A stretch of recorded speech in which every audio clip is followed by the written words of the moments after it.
Buenos días, estudiantes. Vamos a continuar con nuestra lección, pero antes vamos a leer un pequeño matinal y un versículo de la Biblia que se encuentra en Proverbios 17:9. Dice: el que perdona la ofensa cultiva el amor, ¿no? Entonces, nosotras muchas veces podemos llegar a enfadarnos, nos pueden llegar a lastimar o ofender, pero no debemos guardar resentimientos, siempre debemos perdonar.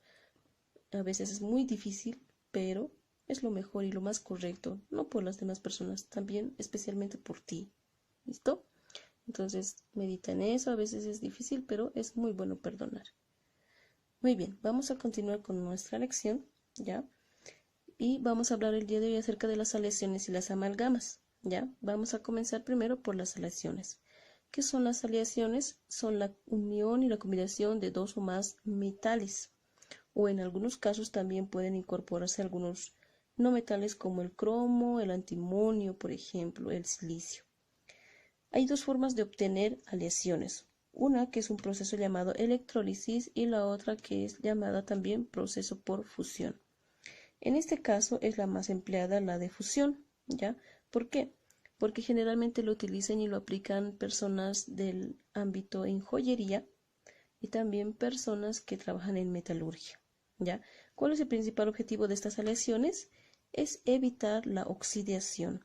Y algunos ejemplos de aleaciones, por ejemplo, tenemos al bronce, ¿ya? Que utilizamos especialmente para algunas medallas olímpicas, manejan especialmente, ¿no? Entonces podemos trabajar con el bronce. También tenemos al latón, al cromado y demás, ¿no? Que se utilizan para las latas especialmente. El fierro galvanizado, por ejemplo, que presenta un color medio doradito, como para las llaves galvanizadas, ¿no? También tenemos a la plata alpaca, que le llaman, que se utiliza generalmente, no la única, la plata alpaca, sino las que se utilizan para las monedas, ¿ya? No son plata en realidad así como metal, son también aleaciones para fabricar monedas. En joyería también tenemos algunas otras aleaciones que tienen mucha similitud al oro, pero resulta que no son oro. Simplemente son utilizadas para joyería. Especialmente ¿para qué?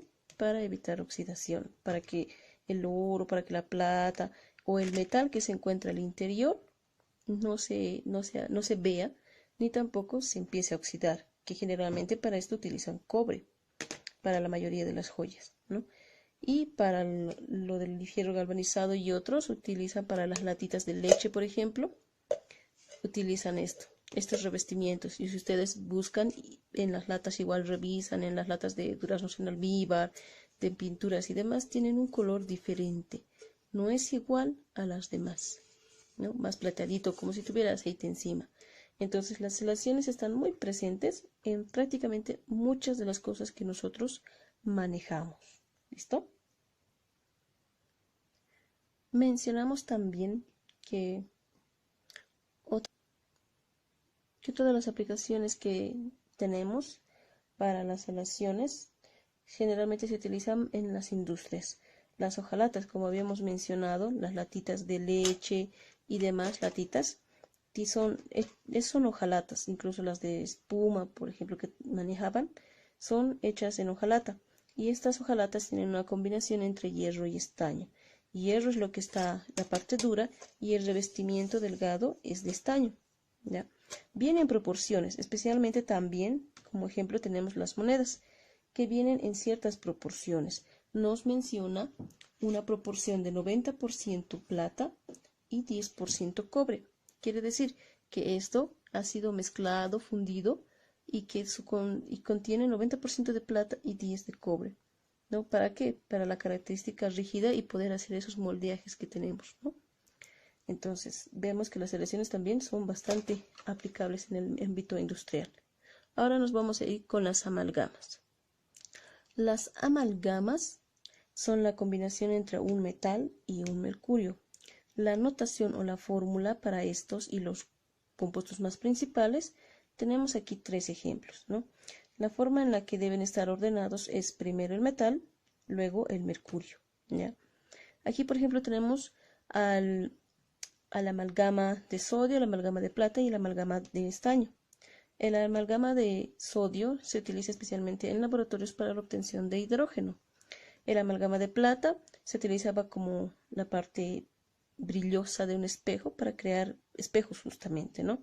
Y el amalgama de estaño que se utiliza y se emplea especialmente en odontología, ¿ya? A estos también le conocen como platino, por ejemplo.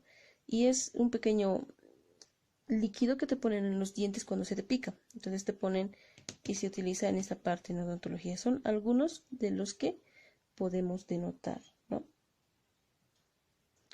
En el caso de las aleaciones y de las amalgamas, las fórmulas se encuentran especialmente estas dos. Para las aleaciones tenemos acá cobre, estaño, aquí el porcentaje que se encuentra, 70% cobre, 30% estaño. Y para las amalgamas tenemos la fórmula, hemos mencionado hace ratito, ¿no ven? Primero el metal, luego el mercurio.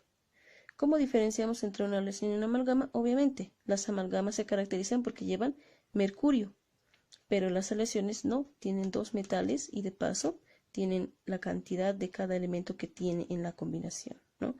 Entonces, no olviden, aleaciones y amalgamas son especialmente aplicables en la parte de la industria. Para terminar, les dejo una pequeña actividad en la que investiguen qué es una hidrólisis, qué es la aleación de Darcy, qué es la aleación de Wood, el uso de la amalgama de bismuto, ¿ves? Y la diferencia entre amalgama y aleación, ¿no? Entonces, investiguen, averigüen y esta última pregunta las di hace un momento. ¿Listo? Que tengan una linda semana.